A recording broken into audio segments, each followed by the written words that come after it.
les kids! J'espère que vous allez bien, que vous avez passé de bonnes vacances de Noël et que les cadeaux que vous avez pu recevoir vous ont plu, que vous avez passé du bon temps avec votre famille. Et puis maintenant nous sommes en 2021, alors pour cette année, moi ce que je vous souhaite, c'est que vous puissiez entendre la voix de Jésus, que vous sentiez sa présence chaque jour à vos côtés et que vous appreniez à lui parler, que vous et Jésus deveniez amis cette année. Avant de commencer notre nouveau thème, j'aimerais qu'on fasse une petite révision sur ce qu'on a vu depuis le mois de septembre. Si vous vous rappelez, nous avons parlé de la naissance de Jésus, de son enfance et de tout ce qu'il a fait avant d'être un adulte. Alors, je vous propose un petit quiz pour réviser un peu et voir ce que vous avez retenu. Est-ce que vous êtes prêts? Alors c'est parti, prenez un crayon pour répondre aux questions.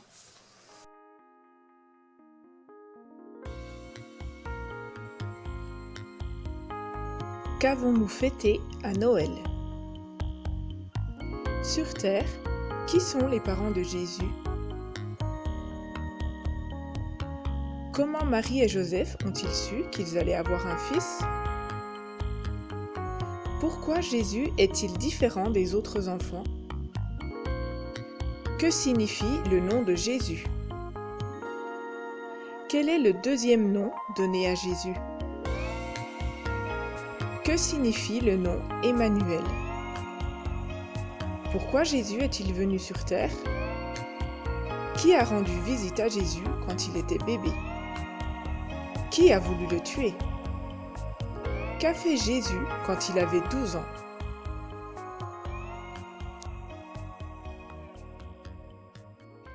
Est-ce que vous avez trouvé toutes les réponses? Je vais vous redonner un petit résumé. Puis, vous savez, si vous avez oublié des choses, ce n'est pas grave. Les vidéos sont toujours sur Internet, vous pouvez toujours aller les voir pour réviser un peu. Alors, à Noël, nous fêtons la naissance de Jésus. Sur la terre, les parents de Jésus étaient Marie et Joseph. C'est eux que Dieu avait choisis pour élever Jésus. Et comment ont-ils appris qu'ils allaient être parents? Eh bien, un ange le leur a dit. Tu te rappelles? Marie était réveillée, mais Joseph dormait. Et tous les deux ont vu un ange qui leur a dit qu'ils allaient avoir un enfant.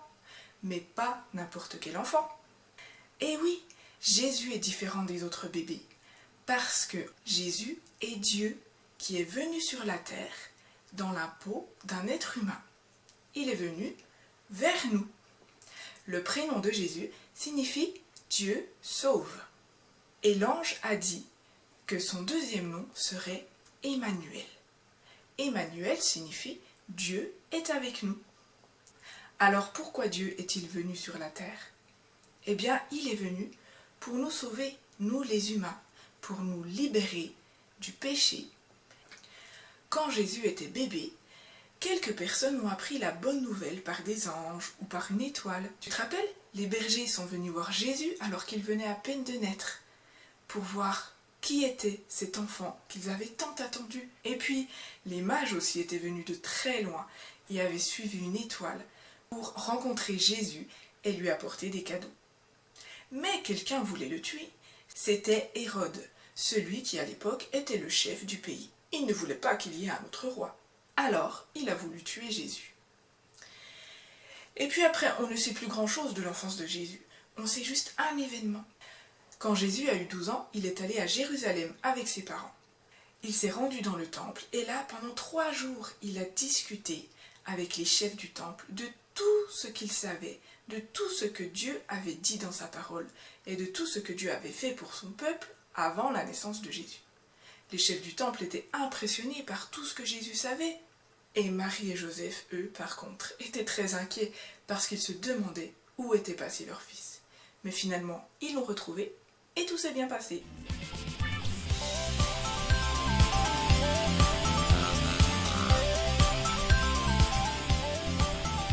Alors maintenant que vous avez bien révisé, nous allons parler de la vie de Jésus quand il était adulte, de tout ce qu'il a fait, et particulièrement des miracles. Qu'est-ce que c'est qu'un miracle? Est-ce que tu le sais? Eh bien, un miracle, c'est quelque chose qui est impossible. Pas juste quelque chose d'un peu dur à faire, pas quelque chose de difficile à faire, ni même de très difficile. Non, quelque chose qui est absolument impossible. Et pourtant, Dieu peut le faire. Oui, la Bible nous dit que rien n'est impossible à Dieu. Et quand il était sur la terre, Jésus a fait beaucoup de miracles. Et aujourd'hui, nous allons parler du tout premier miracle que Jésus a fait. Mais pour que tu comprennes bien ce miracle, j'aimerais d'abord te raconter une petite histoire qui est inventée, rassure-toi. L'histoire commence le jour de ton anniversaire. Pour l'occasion, papa et maman ont bien décoré la maison avec des ballons, des guirlandes, des confettis. Et puis ils ont prévu à manger. Des chips pour l'apéritif. Un peu, beaucoup, oulala, mais il y en a vraiment beaucoup des chips. Et puis ils ont même prévu les biscuits apéritifs, les bretzels, les boules à la tomate, les knackis enrobés. Oh là là, mais il y en a plein encore. On va se régaler. Et les bonbons bien sûr, les fraises tagada, les sucettes, les nounours, les bananes, les chamallows, les œufs en chocolat. Oh, on va se faire mal au ventre tellement il y a à manger. Et bien sûr, il y a le gâteau d'anniversaire. Un petit gâteau? Non, un moyen gâteau. Un grand gâteau. Un énorme gâteau. Oh là là, qu'est-ce qu'il est beau ce gâteau d'anniversaire. Forcément, il y a des invités. Papy, mamie, papa, maman, le petit frère et la grande sœur. Et puis les cousins et les cousines. Les tontons et les tatas. Les copains de l'école. Les copains de l'église, les copains du quartier et leurs parents, et puis les copains du club de sport. Oh, ça en fait du monde. On va s'éclater. Et bien tout ce petit monde a faim, regardez ça. Il mange toutes les chips. Et maintenant il mange tous les biscuits apéritifs. Et même les bonbons disparaissent très vite. Alors maintenant, c'est le moment de chanter Joyeux anniversaire.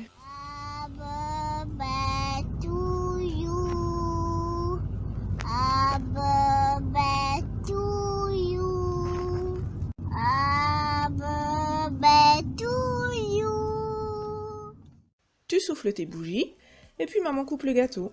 Elle en prend un peu, un petit peu plus.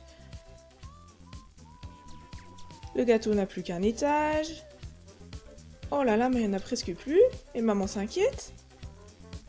Bah oui, parce que regardez, il y a encore tout ce monde-là qui n'a pas eu à manger.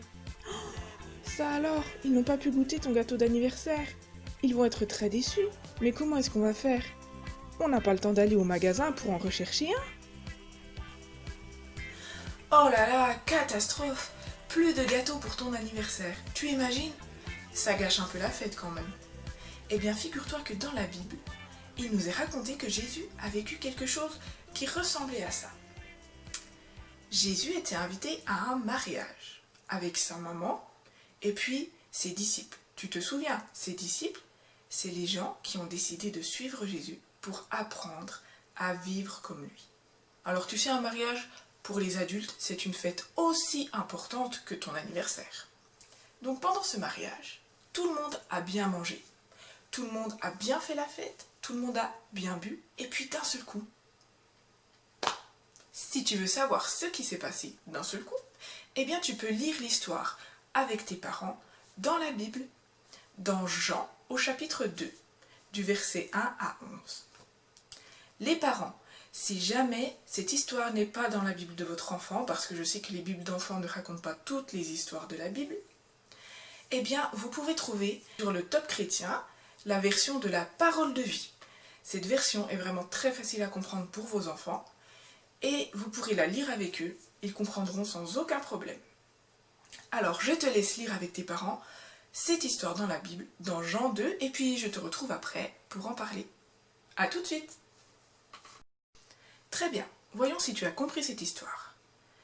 Petit quiz. Qu'a fait Jésus quand Marie lui a dit qu'il manquait du vin? Il est allé en acheter au supermarché. Il lui a dit de se débrouiller. Il a transformé l'eau en vin. Il est allé chercher du vin dans sa cave. Eh bien tu vois, cette histoire nous apprend plusieurs choses. D'abord, la réponse que Jésus donne à Marie est « ce n'est pas le moment ». Cela veut dire « ce n'est pas le moment que je montre à tous les hommes que je suis différent des autres hommes ». Que fait Marie quand elle entend ça?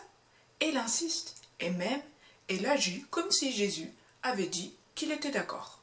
Eh bien tu vois, parfois quand on demande quelque chose à Dieu, il nous dit d'attendre, ou on n'entend pas sa réponse. Et c'est à ce moment-là que parfois, il faut faire comme Marie.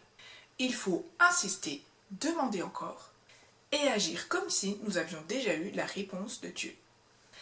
Et Marie a bien fait d'insister, parce que finalement, Jésus décide de faire quelque chose d'extraordinaire. Il décide de transformer de l'eau en vin. Transformer de l'eau en vin? Qu'est-ce que ça veut dire? Eh bien, dans leur récipient, les serviteurs ont mis de l'eau, mais quand ils l'ont versé dans les verres, c'est devenu du vin. Voilà quelque chose qui normalement est totalement impossible. Impossible aux hommes, mais pas à Dieu. La Bible nous dit que cette histoire est le premier miracle que Jésus a fait sur la terre. Elle nous dit aussi que c'est comme ça que ses disciples ont commencé à comprendre qu'il était plus qu'un simple homme. À ce moment-là, ses disciples ont commencé à croire en lui, à croire qu'il était le Sauveur. Alors Jésus a fait un miracle, c'est super. Mais aujourd'hui, Jésus n'est plus sur la terre. Alors, est-ce que pour toi et moi, aujourd'hui, il peut encore faire des miracles? Eh bien oui, comme dans cette histoire, Dieu peut encore aujourd'hui entendre tes prières, entendre tes demandes et y répondre par des moyens parfois miraculeux. Et pour que tu en sois sûr, je vais te présenter Amélie. Il n'y a pas très longtemps, elle a vécu quelque chose d'extraordinaire avec Jésus. Elle va te le raconter.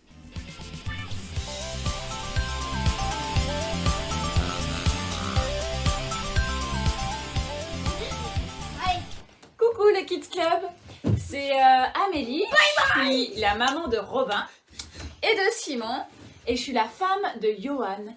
Alors aujourd'hui, Scylla m'a demandé de vous parler d'un truc que j'avais à cœur et elle m'a dit c'est génial parce qu'on va parler de ça au Kids Club. Et c'est Dieu, le Dieu des miracles. J'ai vécu ça dans ma vie. J'ai vécu le miracle de Dieu. Dans des toutes petites choses dans mon quotidien, quand je dis à Dieu, s'il te plaît, guéris-moi, et qu'il me guérit.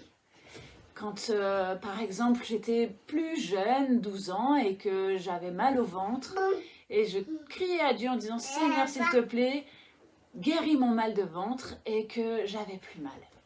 Et j'ai toujours ressenti Dieu dans mon cœur. Mais dernièrement, j'ai vécu un miracle. J'avais un problème avec ma voiture. Et le garage disait qu'elle devait bientôt être changée. Mais Dieu m'a dit, prends soin de ta voiture. Prends soin de ta voiture, Amélie. Et ne change pas de voiture. Arrête de chercher une nouvelle voiture. Alors, j'ai commencé à prier pour ma voiture. En fait, j'arrivais plus à clignoter ni à droite ni à gauche. Et ça, c'est très embêtant quand on conduit une voiture. C'est dangereux, les gens se demandaient toujours où j'allais. Et c'était dangereux.